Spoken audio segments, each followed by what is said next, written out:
میرے اور آپ کے آقا و مولا نے ارشاد فرمایا، میں تمہارے اندر دو بھاری چیزیں چھوڑ کے جا رہا ہوں، تمہیں لاوارث نہیں چھوڑ کے جا رہا۔ یہ امت تنکا کر کے جوڑی،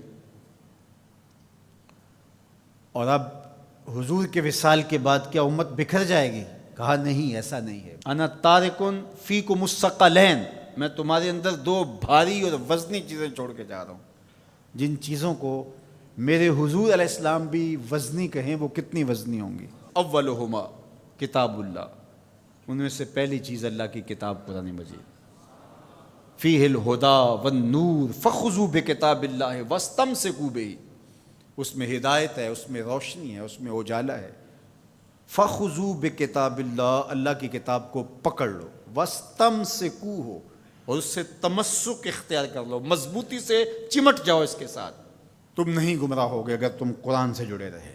پھر ارشاد فرمایا وَإِتْرَتِي أَهْلُ بَيْتِي، اور میں اپنے اہل بیت کی صورت میں تمہیں دوسری بھاری چیز دے کے جا رہا ہوں، اور نصیحت کرتے ہوئے فرمایا اذکرکم اللہ فی اہل بیتی، اذکرکم اللہ فی اہل بیتی، اذکرکم اللہ فی اہل بیت، میں اپنے اہل بیت کے بارے تمہیں اللہ سے ڈراتا ہوں۔ ایک بار نہیں، دو بار نہیں، 3 بار فرمایا۔ پہلے ان دو کو الگ کر کے مخصوص کیا، یہ کافی تھا، ان کو بھاری کہا، اس سے اہمیت کو 4 چاند لگ گئے، اور پھر اذکرکم اللہ، اذکرکم اللہ، اذکرکم اللہ، ایک مرتبہ کہہ دینا کافی تھا، یہ تیسری اہمیت تھی، لیکن 3 مرتبہ کہہ کے کس احتیاط کے مرتبے پہ رکھا اہل بیت کو کہ کہیں تمہاری زبان معمولی سی لغزش بھی نہ کھا جائے، دیکھنا کہ میری اطرت کون ہے، ان کو نسبت کس سے ہے، ان دو کے دامن کو مضبوطی سے پکڑ لو، میں محمد ضمانت دیتا ہوں کہ تم کبھی بھی گمراہ نہیں ہو، لن تضلوا بعدی ابدا، تم کبھی بھی گمراہ نہیں ہو سکتے۔ میرے تو حضور نے ضمانت دی تھی کہ تم کبھی بھی گمراہ نہیں ہوگے، اور یہ امت 72-73 فرقوں میں بٹ گئی۔ حضور نے تو کہا تھا تم کبھی بھی گمراہ نہیں ہوگے، تو یہ 72 اور 73 فرقوں میں کیسے بٹ گئے؟ تو حضور نے ضمانت اس شرط پہ دی تھی کہ ان 2 چیزوں کو مضبوطی سے تھام لو، تم کبھی بھی گمراہ نہیں ہوگے۔ تو گمراہی اس لیے ہوئی، کسی نے قرآن کو چھوڑا، کسی نے اہل بیت کے دامن کو چھوڑا، کسی نے قرآن پکڑ کے دہائی دی لیکن اہل بیت کا بغض سینے میں پلتا رہا، اور کسی نے اہل بیت کے نام کا جھنڈا تو اٹھایا لیکن قرآن کو چھوڑ دیا، قرآن کو ترک کر دیا، اس کے پارے بھی پورے نہ مانے، گمراہ ہو گیا۔ اسے مبارک ہو جس کے ایک ہاتھ میں قرآن ہے، ایک ہاتھ میں اہل بیت نبوت کا دامن ہے۔ دونوں کو مضبوطی سے تھام لوگے، کبھی بھی گمراہ نہیں ہوگے۔ قرآن تھیوری ہے اسلام کی، اور اہل بیت نبوت پریکٹیکل ہے، عملی مشق ہے۔ دوسری بات ارشاد فرمائی، میرے اہل بیت کی مثال حضرت نوح علیہ السلام کی کشتی کی طرح ہے، جو اس پہ سوار ہو گیا نجات پا گیا، جو پیچھے رہ گیا غرق ہو گیا۔ یہ نکلتا ہوا فتنوں کا پانی، گھروں سے فتنے، باہر سے فتنے، ممبر و محراب سے فتنے، سوشل میڈیا سے فتنے، الیکٹرانک میڈیا سے فتنے، درسگاہوں سے فتنے، دانشگاہوں سے فتنے، فتنے ہی فتنے نمودار ہو رہے ہوں گے۔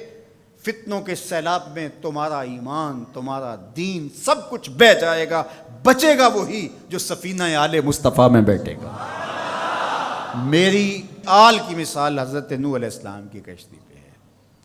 اب کنارے لگنے کا راستہ، کشتی میں تو بیٹھ گئے لیکن جانا کدھر ہے، ساحل کدھر ہے؟ تو کہا اصحابی کالنجوم فبأیہم اقتدیتم اہتدیتم، میرے صحابہ کی مثال ستاروں کی ہے، جس کے پیچھے لگو گے منزل مراد پا جاؤ گے، ساحل مراد تک پہنچو گے۔ کشتی میں بیٹھ گئے ہو، سلامتی ہے، نظر ستاروں پہ رکھو۔ جو ستاروں پہ نظر تو رکھتا ہے لیکن کشتی پہ نہیں بیٹھتا، اپنے بازوؤں پہ اعتماد کرتا ہے، مجھے نہیں ضرورت، تو وہ کتنی دیر اس سیلاب میں تیرے گا؟ کسی تیز تھپیڑے کی نظر ہو جائے گا، جاں گواہ بیٹھے گا، ایمان گواہ بیٹھے گا۔ اور جو کشتی میں تو بیٹھ جاتا ہے، کہتا مجھے ستاروں کی ضرورت نہیں ہے، تو وہ گھومتا رہے گا ان تھپیڑوں اور ان بھنوروں کے اندر، منزل مراد اس کو نصیب نہیں ہوگی۔ تمہیں مبارک ہو، تم اہل بیت کی محبت کی کشتی میں بیٹھے ہو، نظر ابو بکر و عمر پہ ہے، نگاہیں عثمان و علی پہ ہیں، نظریں اصحاب رسول پہ ہیں۔ یہ میری اور آپ کی خوش بختی، ہمیں صحابہ کا نام بھی ٹھنڈ پہنچاتا ہے، اور ہمیں حضرت امام حسین کا ذکر بھی تسکین دیتا ہے۔ جب نام حسین آتا ہے تو کربلا کا غم تازہ ہونے لگتا ہے، اور جب حضرت عمر رضی اللہ تعالیٰ عنہ اور صدیق اکبر کا نام آتا ہے سینہ چوڑا ہو جاتا ہے کہ ہم ان کے غلام ہیں۔ مولا کائنات سیدنا علی المرتضیٰ کی بات آتی ہے، روحیں سرشار ہو جاتی ہیں۔ وہ علی جن کے چہرے کو دیکھنا بھی نیکی ہے، ان کا نام بھی تسکین قلب کا ذریعہ ہے۔ تو اصحاب اور اہل بیت یہ کوئی منافات نہیں ہے، مشکات نبوت کی دو کرنیں ہیں، سینہ محمد سے پھوٹتی ہوئی ضیائیں ہیں، حضور علیہ الصلوۃ والسلام کے فیضان کے دو رنگ ہیں، گلشن محمدی کے کھلے ہوئے دو پھول ہیں۔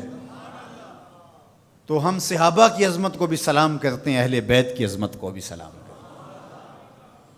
یہ بد نصیب دن پاکستان بنے ہوئے 73 برس بیت گئے، یہ ہمیں اس مرتبہ دیکھنا پڑا کہ صحابہ کو بازاروں میں گالیاں دی گئی،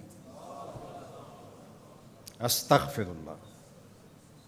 حضرت ابو بکر صدیق رضی اللہ تعالی عنہ سے لے کے حضرت امیر معاویہ رضی اللہ تعالی عنہ تک حضور کا ہر صحابی عظمتوں کا مینار ہے، رفعتوں کا بام عروج ہے، اور ان کی تعظیم اور ان کی تکریم ہماری زندگی کا حصہ ہے۔